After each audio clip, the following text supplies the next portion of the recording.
What's going on YouTube? It's a No Level Cap podcast, and this week we're going to do our review of Dragon Ball Z: The Dead Zone.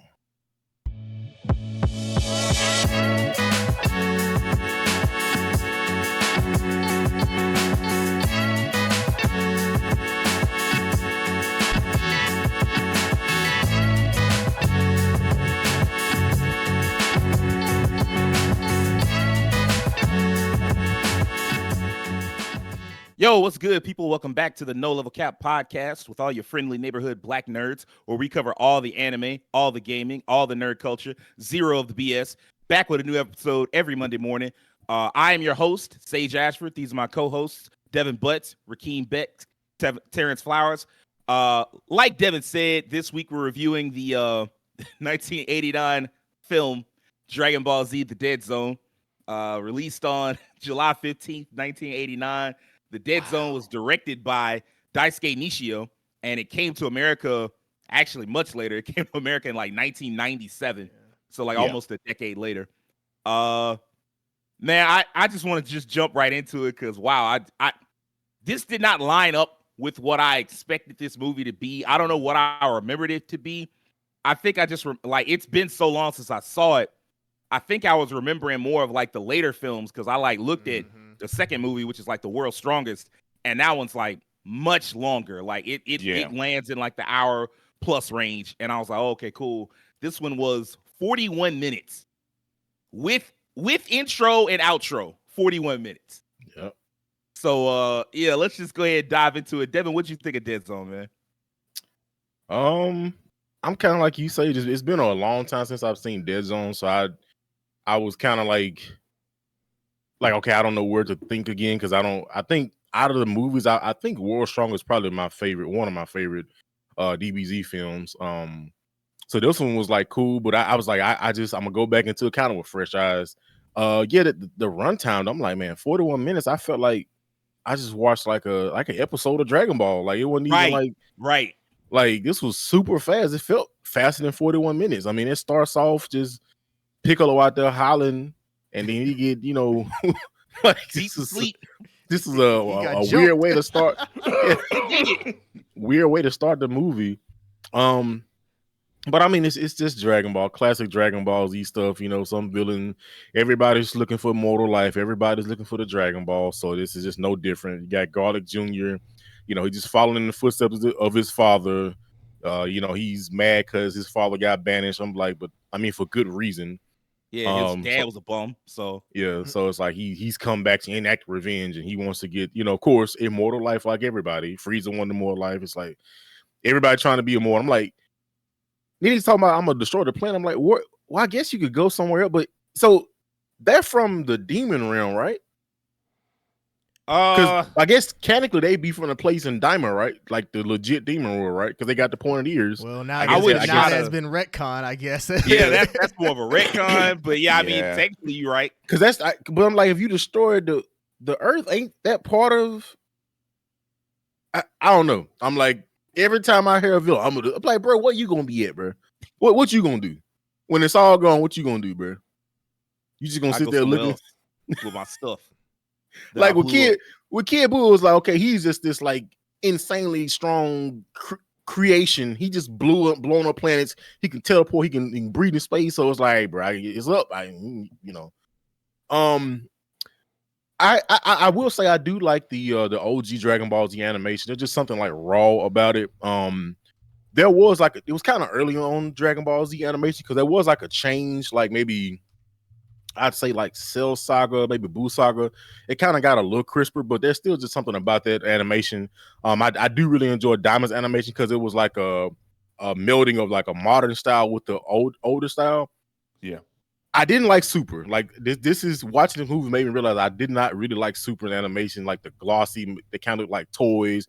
Everybody had like this shine on them, like it didn't really make sense to me. It wasn't the worst thing, but I really appreciate Kira's his old school animation style with Dragon Ball Z. I mean, of course they do the thing with the food stuff. You got Ginger,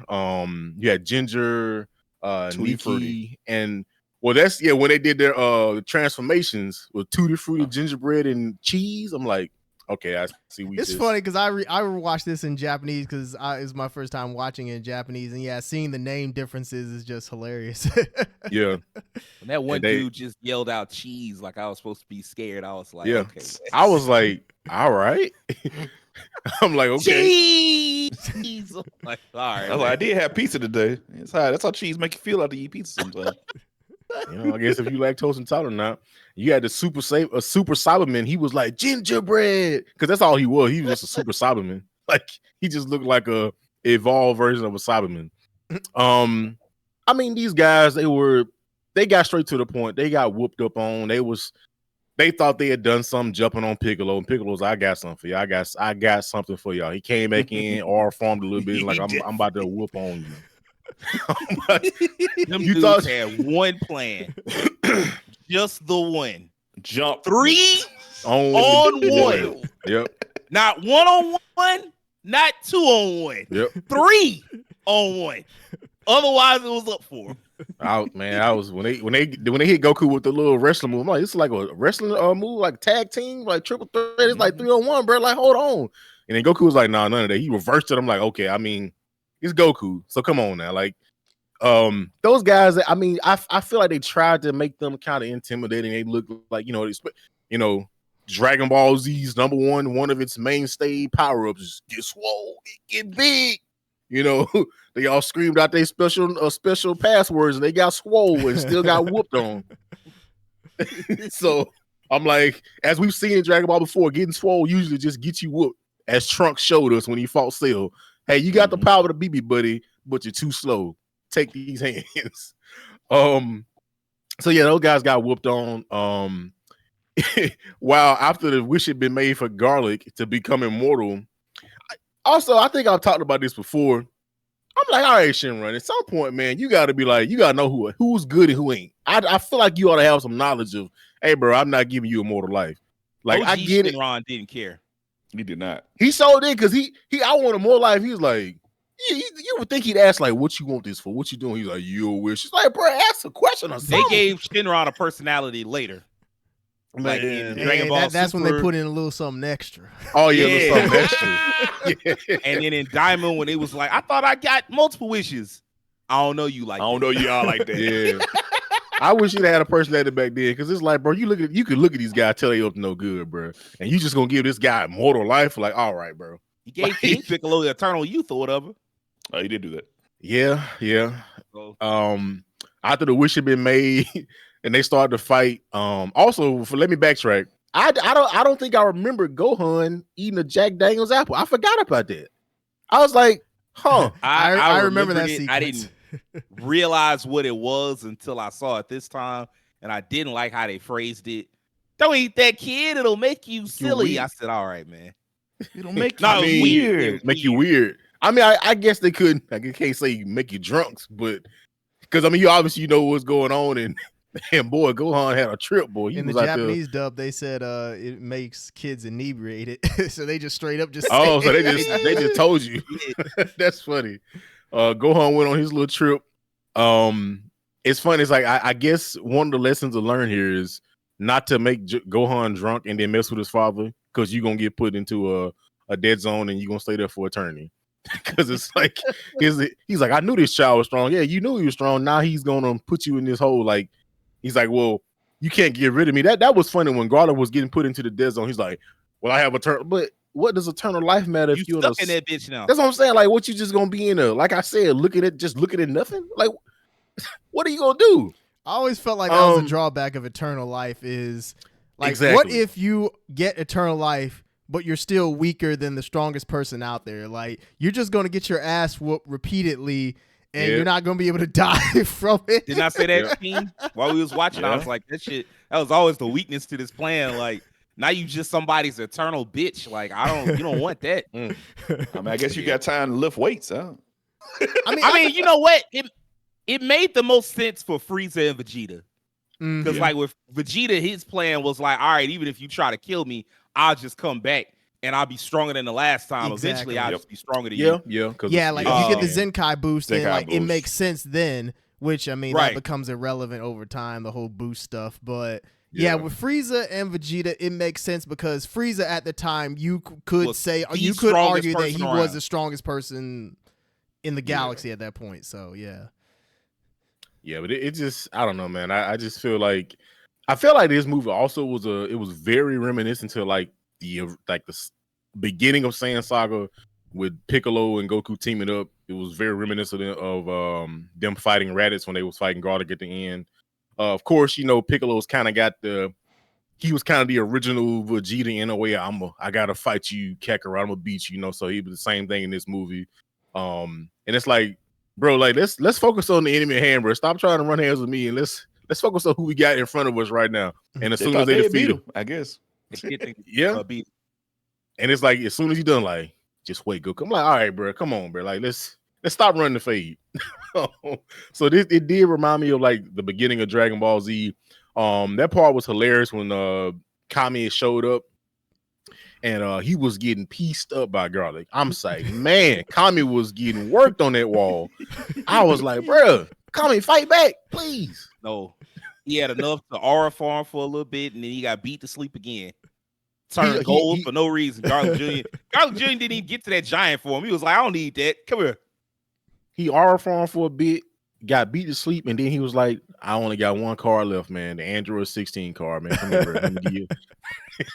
I seen it. I was like, that Piccolo ain't signed up for this. I was like, huh. I was like, man, I guess it's like a noble thing of Kami, like, hey, if I got to sacrifice myself to potentially save the others. So I guess it makes sense, but just like, dang, he's really going to self-destruct. You said Android 16, like that wasn't a constant plan for everybody in Dragon Ball. Yeah. Kami did it. I mean, Chaozu did it. Chaozu did it. Vegeta tried to do it. Well, that is true. Anytime it went bad, they was like, I only got one plan left. The Hero Yui plan. Myself up. Even Cell. You all right? Yeah, you all right? Because I forgot about Cell. Cell too. Anytime it went left. Self-destruct and assimilation are the two key words in Dragon Ball. Hey, I'm blowing myself up, or I'm gonna put you inside me. I'm gonna take your powers. Like, yeah, y'all know what I mean. I'm already inside. Game over. You know what? I actually want to check some because I don't know if I'm the only person that heard it, but is Garlic Jr. is he the same voice actor for Android 17? You know, there's so many voice actors in DBZ that share actors that I wouldn't doubt it. Yeah, because I think Vegeta and Piccolo are the same person, right? Yeah. Yes. Android 17 and Garlic Jr. the same guy. Yeah, I mean, Chris Sabat plays multiple characters in Dragon Ball. He sure does. Yeah. Because I was listening to him, I'm like, this sounds like 17. Yeah, I mean, it's a solid, just run-of-the-mill Dragon Ball movie. You know what to expect. Over the years, Dragon Ball is not too much in terms of lore, really. They give you some backstory, but it's just really hands. Somebody coming in, they mad, now let's run hands. So I do enjoy seeing Goku with the power pole. That's always been one of my favorite things, seeing Goku use power pole. It just looks cool when he has it on his back. But yeah, Chi-Chi was attempting to throw hands, but of course that didn't work out. King Yama got knocked out before he even knew what was going on. I'm like, dang, bro. I was like, yeah, was flying off. I mean, the beatdown was one thing, but the Goku was flying off from Master Roshi. Master Roshi had the nerve to be like, "Be careful! They already beat up Chi-Chi and King Ox." I'm like, don't say that like they were somebody. I was thinking that something like in Dragon Ball they were, but I guess this is before DBZ, so this is like intermission. Yeah, right. And I'm thinking, I thought that too. I'm like, wait, Goku probably like, bro, do you know who I am? Exactly. I'm Goku. Like, I mean, you said that as motive. If you said like, hey man, I understand they beat up your wife and your father-in-law, you got to throw hands. I'd be like, oh, okay, yeah, that makes sense. That's motivation. That makes perfect sense. But he said it like, watch out because they beat him. I'm like, so? Like, what does that mean? What's up, Terance? Let me bring up something to you all real quick. So we know that Goku got to Garlic Jr.'s island spot, whatever, with Nimbus, and Piccolo can fly. Mm-hmm. How did Krillin get there? Fly? Could they all fly at that point? Yeah, he could. I think Krillin could fly. Like in the very beginning of Z. Yes, I think, but don't make me lie.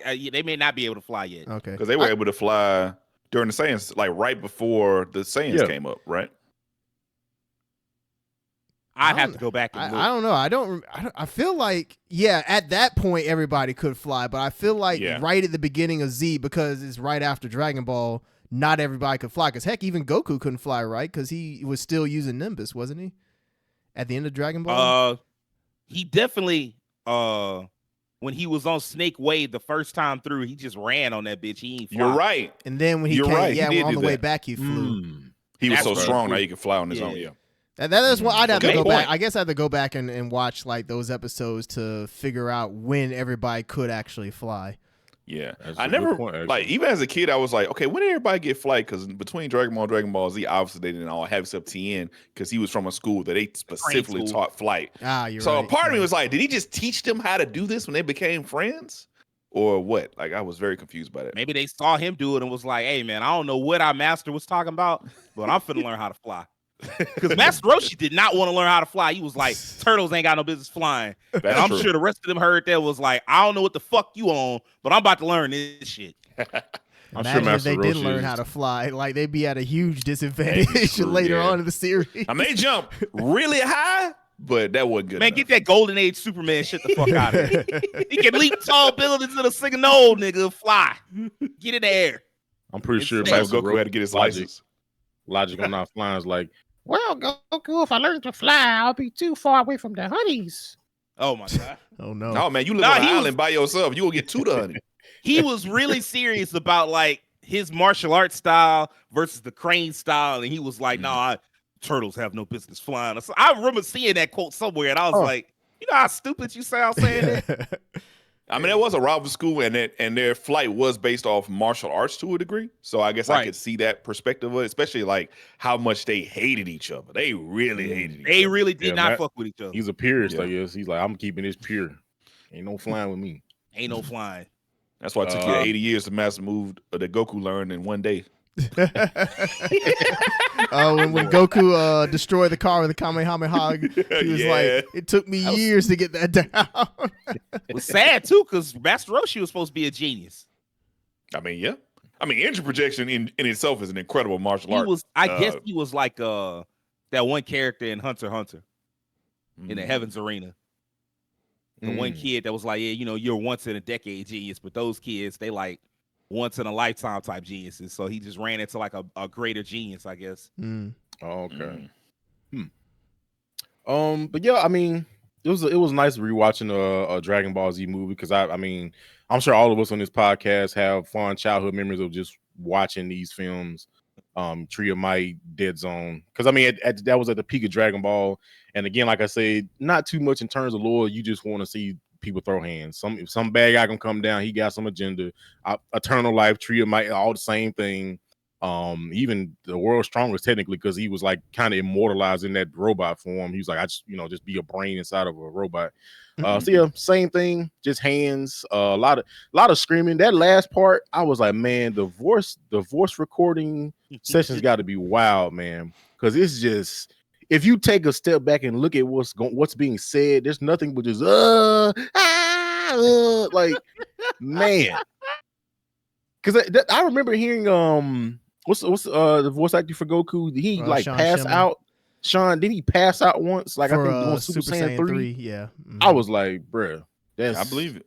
That's some dedication, man. I ain't gonna lie. For the video today, I actually rewatched the end, because I dozed off last night watching it with Sage. So I rewatched the end again this morning in the Japanese version, because I had never seen the Japanese version. And I was watching. I was like, the actress who plays Goku, who's played Goku all these years, I was like, I know her throat hurt. I feel like at this point, like you have, when you've been doing a voice like that for so long, you have like a regimen to it. Because I know voice actors, they have like throat teas, like certain honeys and everything that they have prepped for big sessions like that. So when you essentially, like, that's your job, is like, you know how to recover from it, I guess, on the daily basis. I guess that's true. But I'm like, man, your vocal cords got to be at their limit. Yeah. You also have to learn how to like control it too. It's like there's a difference between like yelling, like where you're blowing out your voice, versus like yelling and still maintaining like control of it. So that's true. All right. If I guess if we doing like ratings, I give it like a 7.5. Solid watch. I will say I'm like, Garlic, you kind of suck. You wanted to be immortal, and then at the end you just get thwarted by a young child. I'm like, I feel like you should have. And of course, you get big again, so it's like, oh, you stronger now. Also the fastest Kamehameha I've ever seen, I think in history. Goku did. I don't think I ever seen a Kamehameha that fast. He wastes no time. He did. Normally Goku is the car. He like Kamehameha. Like, bro. I mean, they was getting their energy off real quick. He ain't had time to build up. That is true. That is true. He said, let's get this. Let's wrap this up. The three henchmen were just fodder. They almost served no purpose, just to get beat up and try to jump people. So yeah, Dead Zone. It's a nice rewatch. Rajhkeem, what'd you think of the film, bro? All right, so I got to preface this by saying, when I was a child, I freaking loved this film. I've seen this film and a ridiculous amount of times because it used to come on television so much. In a previous generation, these films came on TV alongside the show, so they were a natural part of watching the show. To me, even though the storyline wise they didn't line up with the actual continuity, they felt they're a part of the lexicon of Dragon Ball Z because they came on alongside the show so much. Rewatching it though as an adult, I do definitely see things I didn't see before. I did not realize how short this movie was. Just like Sage said, it was much quicker. It is the quintessential Dragon Ball movie right before things escalated to a level where the previous systems in place no longer were the same. So, we still got the flying Nimbus. We still have more of an emphasis on the straightforward martial arts than just energy projection everywhere. There's a tone to like characters like Piccolo where they're still taken very seriously because they were one of the biggest threats of the previous show, Dragon Ball. And the rivalry between Goku and Piccolo is still there, which I always loved. I can say I still overall like some ideas the film had, like the just a little bit of extra lore on Kami, because Kami, although he has this big presence in Dragon Ball, over time he becomes practically useless. Like he doesn't really serve, and it's crazy because this man is literally God in this universe, but he doesn't feel like I'm so glad he ain't the real God. If I saw my guy get pieced up every other episode, man, my faith would be shaky, baby. I ain't gonna lie. Ain't nobody ever. Oh, go ahead, Sage. No, you good. You good. I was just gonna say, if anything, Kami in early DBZ just feels like a weakness, Piccolo's weakness that people will occasionally exploit. Because if you kill Kami, then you kill Piccolo. So yeah. And vice versa. And of course, when they killed Piccolo during the Raditz saga, it's like they had no Dragon Balls for a while. So right. And I mean, he also was, of course, like source of information for things they didn't understand. That too, like concepts and people from other planets or worlds and stuff like that. So he did help out with that kind of stuff. At least he ain't the Soul King. Soul King. Yeah, he definitely is more helpful than the Soul King was. Just a piece of parts or just in stasis, man. But Dead Zone as a whole, watching it again, especially from the beginning, seeing this is something I also got to preface. Man, those Tsunami hype ups before the movies came out, they made a difference. Because even watching this, like a big part of memory of these films is the hype up package we had before they even came on. Like, oh man, this would be the truth. Tom coming on, hyping it up. Yeah, man, DBZ fighters from around the world as they come together to fight Garlic Jr. and its destruction of the universe, opening a gate, unleashing the dead upon the earth, like shit like that. That shit was hype, man. I missed that. Peter Cullen, Optimus Prime doing those intros. Yeah. Toonami proudly presents Dragon Ball Z Dead Zone. Just like man, I missed that. Like there was something a little bit lost that I do miss in the hyper package. But overall, like the film is okay. So prefacing this, going back to watching the film again from the beginning, you see the fodder, I call them the fodder, the Magus brothers, the three goons of Garlic Jr. coming out, busting up Chi-Chi. I remember Chi-Chi getting stole off from that old trailer for the movie, and even then I was like, dang, she tried so hard. She was like flying a little bit, like I'm gonna get him, and she just got smacked up. The scene that got me this time was like, wow, the reason he was crazy, if Goku hadn't been fishing, he probably would have wrapped them boys up in the first 5 minutes of the film. He possibly could have. Because they weren't a problem for him later. But Goku fishing in the lake butt naked Why his wife got stole off of was a wild sight to behold. This man running butt naked with a giant fish. I was like, man, if you want to get that blowjob from that fish, man, you could have pieced these guys up, man. He put that fish down either. He was like, He showed I'm not letting go of this food. That's what's wild. He did keep the fish. Hey, man, we got to eat. We got What to if eat later. serious? He said, my wife got stole off of, She and my gonna need son something got to help her kidnapped. recover. He said, my son got stole, wife got stole off, but this fish, I gotta eat something later. But yeah, like from there, it's just like the quintessential Dragon Ball film. You get Goku. Piccolo got stole off of in the beginning of the film. He shows up later. Master Roshi's like, Goku, you gotta watch out, man. These some real OGs, man. They beat up your wife and your father-in-law. I don't know if you can handle it, man. They too strong. Of course, Goku doesn't listen to them. Also, like the running theme of Gohan being surprisingly strong. I kind of do miss this era of Gohan where, well, not miss, but I do remember this era of Gohan when he was just like such an innocent looking child, so goofy, so lighthearted, didn't really understand everything that's happening around him clearly. But other people can recognize, hey, this guy's got something special inside of him. To the point where Goddard Jr. even recognizes him when he captures him and says, hey, I want to make him my protege. I'm like, dang, that was quick. You saw that immediately? Like, he was like, yeah, this kid got something special on him. So you should be listening to that your gut the whole time. So yeah, to the point where like you saw like Gohan antics, him eating the fruit, getting inebriated, that was funny. And then of course Goku eventually shows up. I will say while I was watching this, I told Sage last night, man, it's crazy how much the show changed. Like Flying Nimbus was such a big part of Dragon Ball, but like after this, shortly after, it was never used again. Like it was just gone. No, he would use it periodically. Oh, you're right. He would use it periodically. You know, and then the trick was like you had to be pure of heart to even get on it in the first place. So a lot of times people would get on it that weren't pure of heart like Goku was, and so they couldn't even sit on. They just had to hold on to Goku. It was really just riding on, like they was just holding on to Goku. And so them, like those type of characters learn how to fly. And so it's just like, all right, Goku will use it, and then everybody else is like, all right, bro, I think about porn sometimes, so I'm gonna go ahead and fly. But yeah, it was kind of cool seeing Nimbus again, seeing the Power Pole. Very nostalgic, the old school Dragon Ball era. If you have if you're a younger person and you didn't grow up in this time, I would actually recommend watching one of these films, especially this one. This is super short, 40 minutes, and you kind of get a taste of like how old Dragon Ball Z was, like the old Dragon Ball Z style was, how the characters interacted back then. Like now Piccolo is a completely different character from what he was back then. Man, he was the Vegeta before Vegeta, right? Goku still being the main guy, that hasn't changed. That stayed the whole time. That was to the detriment of some other characters, to be honest. That stayed the same. But I think this is a great film for someone who like wants to go back, but doesn't know where to start. Just maybe they don't want to watch the whole show. Hey, try this movie out. You get an idea of like the old art style, the old themes. I do still like the art style. I think it still holds up now. The voice acting performances were well done. Outside of the crazy screaming, but that's Dragon Ball. You can't get around the screaming. And then the villain of Goddard Jr., he's by the numbers villain. Like, my father wanted to be Kami. He didn't get it, so he raised hell. You threw him in the dead zone, so I'm back for revenge. I was like, this is a by the numbers story. Although I do like the concept of the dead zone.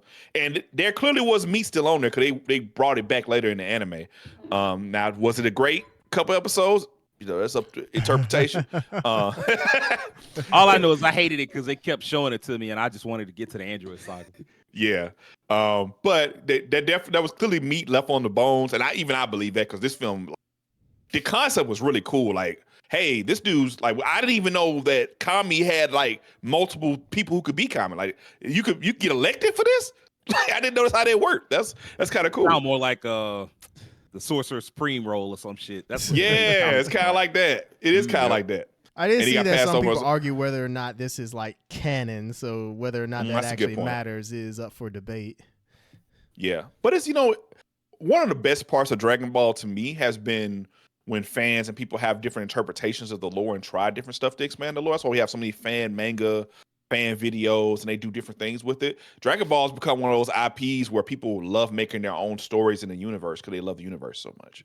So, this could be a part of that. Even when I was younger, I was like, hey, these movies don't really make sense with what's going on in the story. So I'm just like, they're just having fun with it. You know, they just doing whatever they want. You know, and there's so many Dragon Ball movies. Good God, they have hella stuff they could bring up later.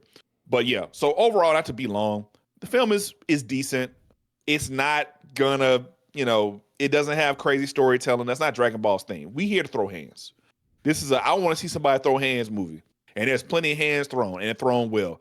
Some of the fight scenes are actually really cool. Like I like the scenes where like Piccolo shows up for his revenge on the Trinity, as I call them, or the Magus brothers. And boy, does he get it! Because when he got that man 1-on-1 and beat him to sleep, and he knocked that dude in that corner, him with that energy wave. You see the camera pan and his legs are dangling. That's one of the hardest shots I've ever seen for a Piccolo fight. Like that was cold. I was like, dang, that was cold, bro. Goku fighting two dudes at once and just. That whole fight Scooping when Piccolo was whooping that dude's ass, I just felt like I was thinking of all those like hood edits of Dragon Ball Z. Yeah. Piccolo being like, see that the jumping shit was weak. Now that I got you 1-on-1, what's down? Because he was beating the dog shit. He beat the dog shit. It was beautiful, man. Like I said, this is like one of those films I missed. Like, hey, they used to take these other characters seriously a little bit. Not in Tree of Might, obviously. They didn't have in Tree of Might. It was a very different film from this one. But if we ever get to watch Tree of Might, which is my favorite of their early DBZ films, these first three, I would like to talk about that because that was way more egregious than this one. At least Piccolo got to get some hands in. Man. And the other one, it was Goku, and Goku. But yeah, not to be long, you know, they wrap up Garlic Jr. The Goku Piccolo fight on Garlic Jr. I think is fire. The when they fight together, and then to the point where they think they beat him and they fight each other. What? Okay, I understand. Like at this point, this is still Piccolo. Like, hey, this dude killed my dad. We running hands. We still running hands, bro. It's still on site. And then at the end, the dead zone finally opens. Man, dead zone don't show up to the end of the movie, bro. I always hated that part. Like, this is such a cool concept. I feel like we could. Well, I mean, there was nothing to the dead zone. It was just like a gaping, like a magical black hole. Once it opens, that kind of has to be the end of the film because, like, what the fuck you gonna do? Unless, I mean, like maybe a more powerful, like if you did the dead zone in like the modern era, I could see them like fighting on like inside of it, knowing that the characters had the power to escape it because they just that strong. Yeah. But like, I think back then it was like, hey man, we got to close this shit up ASAP because there ain't nothing else we can do.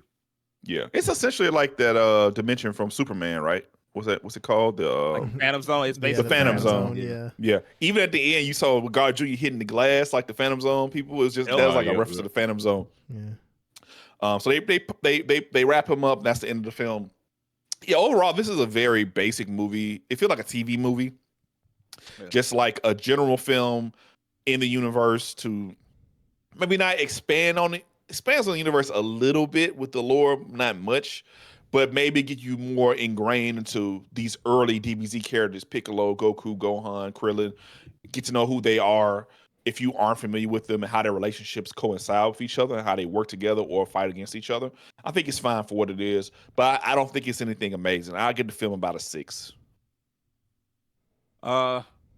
This really, I mean, this ain't much of a movie.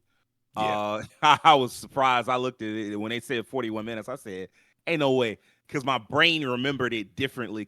But I haven't seen it in so long. My brain just remembered it being longer.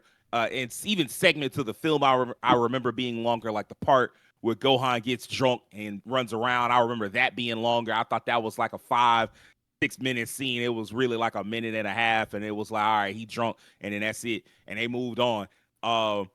But I mean, you know, the interesting thing about this is that it is in this weird spot where it's not quite Dragon Ball, but it's not quite Dragon Ball Z yet. Mm-hmm. When this film came out, it was 89, and like Dragon Ball Z, the show, was on like episode 10 or something like that.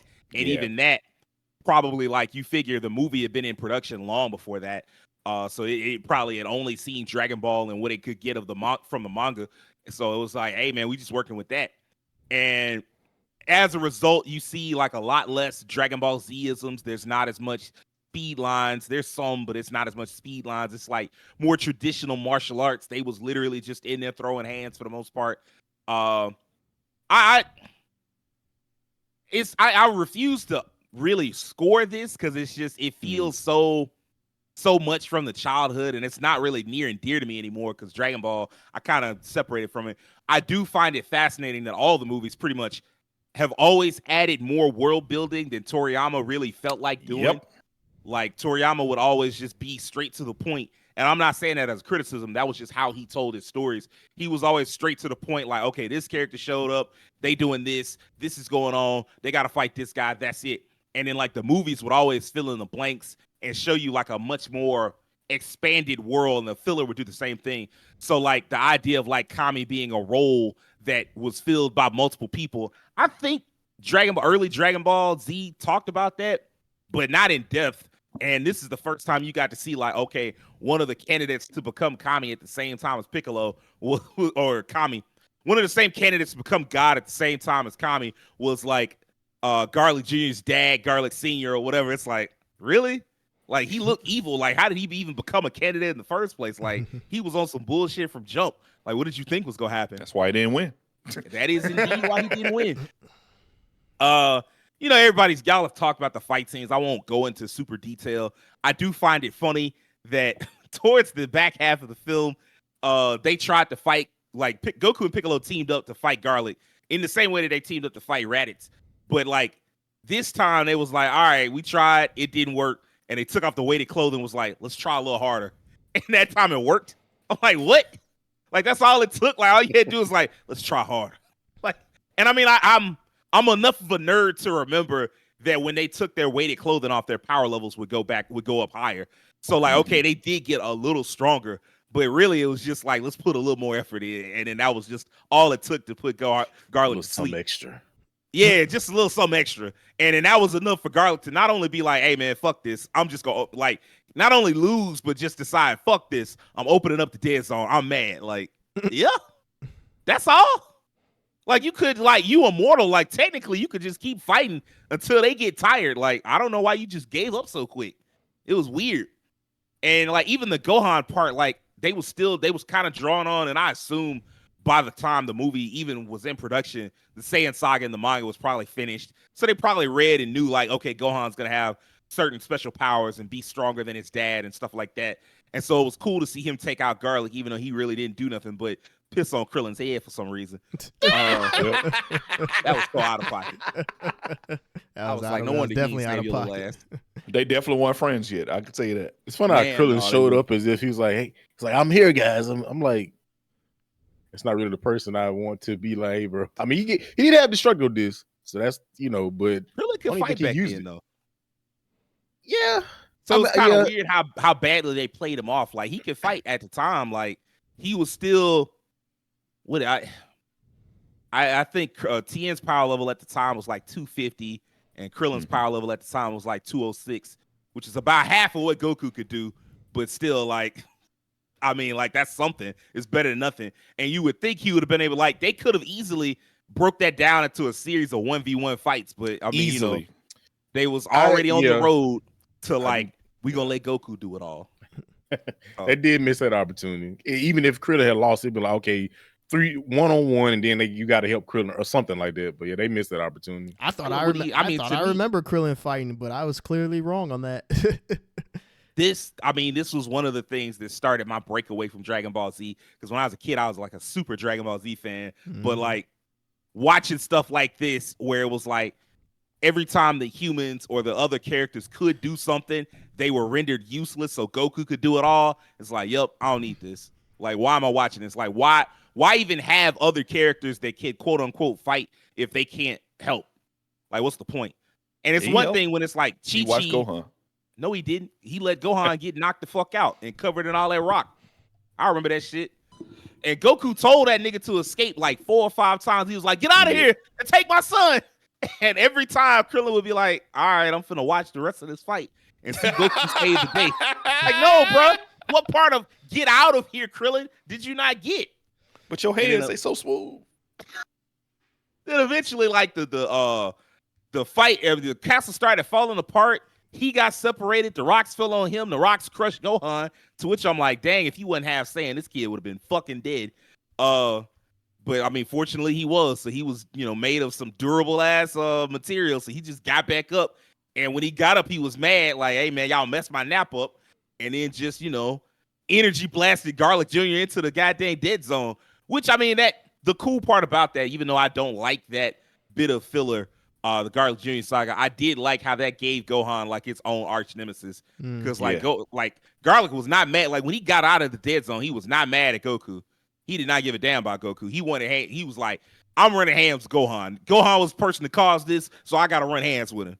And I believe he lost to Gohan a second time. So I mean, stop fighting that nigga. I mean, you lost. It's whoa now. You down. But yeah, I mean, this is a solid little experience. It reminds me very much of all the Sentai crossover movies in terms of its length, where it's like 35, 38 minutes total with you add some ad. I mean, it's the intro, outro. It's like another 3 minutes or whatever. And the only difference between it and a regular episode is that it's filmed for a wide screen. So you get the widescreen action and you get the extra budget. So it's animated better. Or in, Sentai's case, it would have like more budget to do like more special effects and stuff. But other than that, it's not that much different than a regular television episode. You could tell this was a massive success for them because the next film is like longer. It's more epic. It feels more like a film. It does. I mean, like that was pretty cool. I don't know if we'll get around to doing the other DBZ films, but it was fun doing this one. Yeah. There are a lot of films if we ever decide to do that. There's like 13 of them. So, I mean, I don't know if we do all 13 or we just do. Yeah, exactly. By the time we think about doing it, they might announce a new one. They probably would announce it. We could do that. If they announce a new one, like, hey, we could do a new one. I mean, you could always do just the ones that are, because all the early DBZ films, all they are is like either Saiyan Saga replacements or Raditz Saga replacements. So, you could just do those. Well, one thing we could just do the original 3.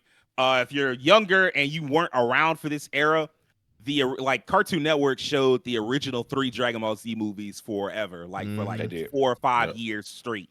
And those were the only films you saw. Like you didn't get a chance to see Lord Slug, you didn't get a chance to see Cooler, none of that. All you saw was Dead Zone, World's Strongest, Tree of Might for 5 years straight. It wasn't until years later they started showing the other films. They showed Cooler and they showed Broly.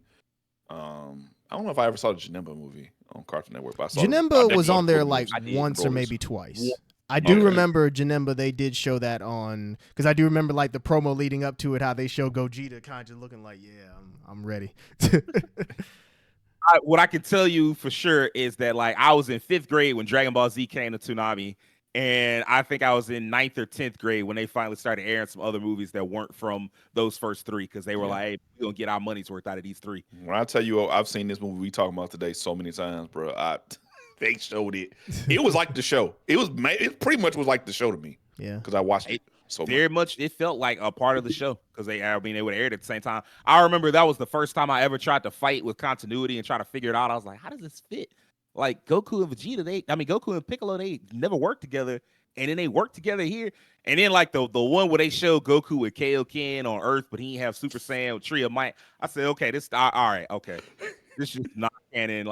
It took me a while to put non-canon together, but I was like, all right, this shit. And then Lord Slug came out years later. That motherfucker had knockoff Super Saiyan. I was like, what the fuck? Okay. He came up with not Super Saiyan. Get out of here. Terance, what'd you think of the film, man? So there's not much more that needs to be said since you all have already touched on so much. But even though this is labeled as a movie, it feels like one of those old school anime OVAs where those were no more than 45. If you're really drawn out, 60 at best. That's just what this feels like to me. When I think of an anime movie, like an authentic anime movie, you think Ghost in the Shell, Akira, stuff like that. This is not like that at all. 2 hours. Yeah, this is very straight to the point, like everyone here has said.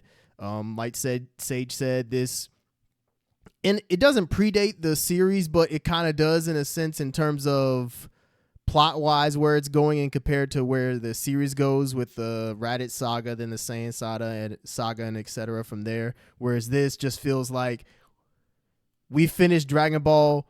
We're going into DBZ. This is right at the beginning of it. Like an alternate Raditz saga, if you will.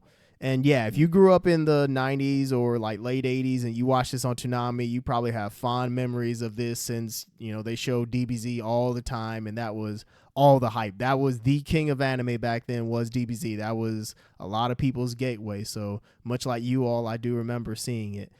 I will say, though, watching this now, I have to this is one of those where you either keep your nostalgia goggles on or you take them off and you're like, oh yeah, this isn't as good as I thought I thought it was.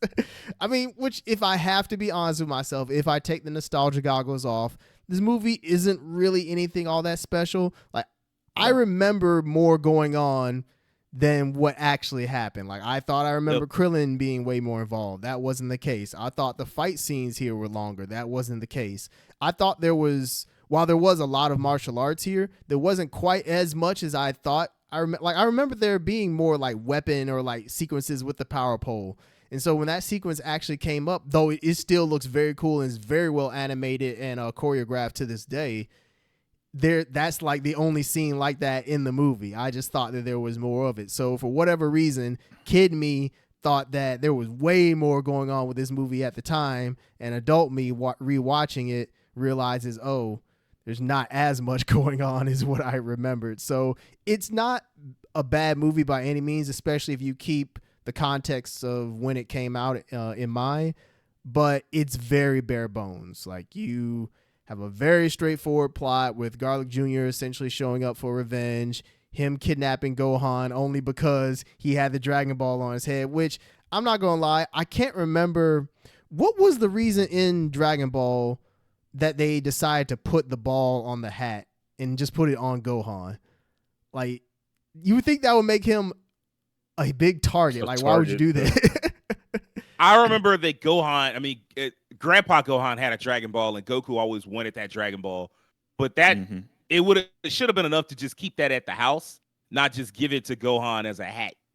I guess because his son. I mean, since he named his son after his grandfather, maybe that's like a piece of nostalgia there. Like, hey, handing this down from your grandfather to you. That's and while we're at it, I seem to recall, and this could just be me, but I seem to recall that Master Roshi used to keep a Dragon Ball, but apparently not, because they definitely didn't go to Master Roshi's place to get that other Dragon Ball. I feel like he used to. Like, I feel like you're right that in Dragon Ball that was a thing, but not anymore, I guess. Yeah. But yeah, like I said, you would think that it'd be weird doing, like, putting a ball on a kid's head. Like, that would make him a target, because there are people out there who know about the Dragon Balls and would very much want to get one to complete the set to make their wish. But hey, it's Dragon Ball, so you can't take that stuff too literally or think too hard about it. You can't think too hard about it. Yeah, you think they at least put like something on it to like cover it, like, I don't know, some type of skin, and just make it look like a little ball top to at least disguise it. Just like, no, it's just a Dragon Ball. Take my son again. But yeah, I mean, Garlic Jr. is a. Go ahead. I said, a part of me, this is opening another can of worms. I always wondered how other people found the Dragon Balls who didn't have like the Dragon Radar. They just knew where it was. In this case, it is. I did wonder how Garlic Jr. knew, but maybe because he got knowledge from like his dad about the Dragon Balls. Maybe he had some insight into how to find them. Who knows? Yeah. It definitely wasn't one of those things that was explained at all. Yeah, magic. We'll just say magic. He just knew. He had an instinct. Yeah. But Garlic Jr., he's a very basic villain. Like, we really, outside of the whole connection to his dad, he doesn't really get that much characterization. His goons, outside of their names and their goofy attacks, they don't really get much characterization. So this is very, very bare bones. Like, you go into this movie and you just want action, hey, you're set. Which I will say, the animation for this movie is still great. There's still sequences that look really good, like the weapon sequence when Goku is fighting with a power pole. I think that's the best sequence in this movie in terms of how well it was choreographed and animated. The fights with Garlic Jr., with Piccolo and Goku teaming up, that looked really good. It's always cool looking back at old DBZ, how weighted clothes affected them so much back then. Now they wear the weighted stuff, and that, like, they still technically, I feel like, do wear weighted stuff, but it doesn't matter just because the power scaling is, out of control. I mean, even point. at the time, it only raised their power level. Like, what? You know what? I'm not gonna lie. 25% is a pretty big increase. So yeah, but it definitely don't do that anymore. That and the theory behind it was when you take it off, you feel so much lighter that not only is it like a power boost, but it's such a significant speed boost that it makes one heck of a difference. But yeah, I mean, we know that kind of stuff doesn't matter anymore. But back then, hey, you took off Piccolo taking off the weighted cloak and the hat, like shoot, the stuff that weighed like 50 kilos or something like that, whatever ridiculous numbers they said for that stuff. Like that always was fun to watch. But yeah, there's not really much to say about this movie that hasn't already been said. It's very straightforward. It's not long at all. If you do have some nostalgia for DBZ and you want to go back and check it out, I still recommend it, but it might not be as good as you remember. It's a fun time. It's a fun way to spend less than 60 minutes. I'll put it that way. What are you laughing about, Devin?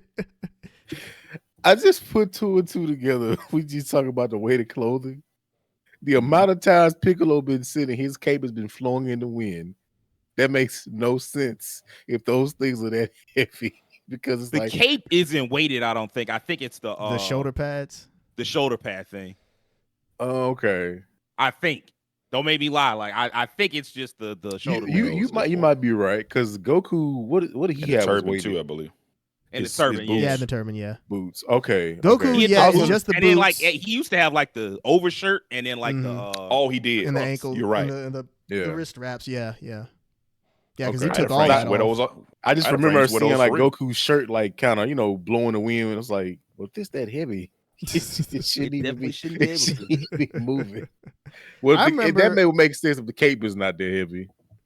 I remember in Dragon Ball, like one of the last big tournaments when Goku fought Tien. Yeah, I think that was like the first time he had gone through like the weighted clothing training, or at least like we really saw the benefit of it, because I forgot the exact sequence of things, but for whatever reason, Goku decided like, all right, I'll go ahead and take all this stuff off. And then Tien went over and like picked up and is like, this weighs a ton. Like, Goku, like, you've been just walking around with all this? And he's like, yeah, I just feel so much lighter. And he just started bouncing around to the point where he like went way up to the sky, and like folks were looking up like, is he coming down anytime soon?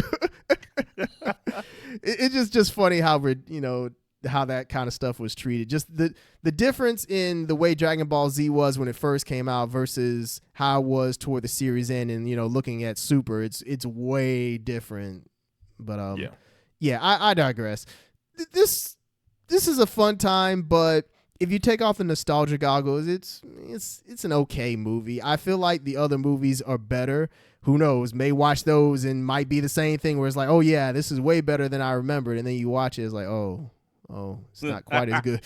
But I do want to say that Tree of Might and World's Strongest have more going on to them, at least plot wise. They have a little bit more going on to them, and this one is a lot more straightforward just because it's the first. But I'm along the lines of Rajhkeem. If I had to score this, it would be a 6. If I put my nostalgia goggles on, maybe it'd be a 7, but taking them off, I think it's a 6. It's fine. That's fair enough. Yeah, man, I think that's is a good solid review. Do we want to do World's Strongest and Tree of Might at some point? Hey, I mean, I didn't say next week. I just said at some point. Hey, let's see how this one does. Hey, people comment down below if you want to see them. Let us know. Hey, if the views are there, then I'm down for it. We'll do it. It's in your hands. Don't complain 6 months from now. What Tree of Might? We should have watched the whole video. Should have said this way. If this gets like 11 views, then no, we probably won't.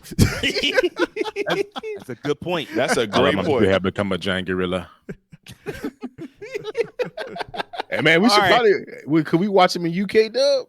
Now that'd be something right there. Oh my god! Come Magic Cloud, hey, come Magic Cloud.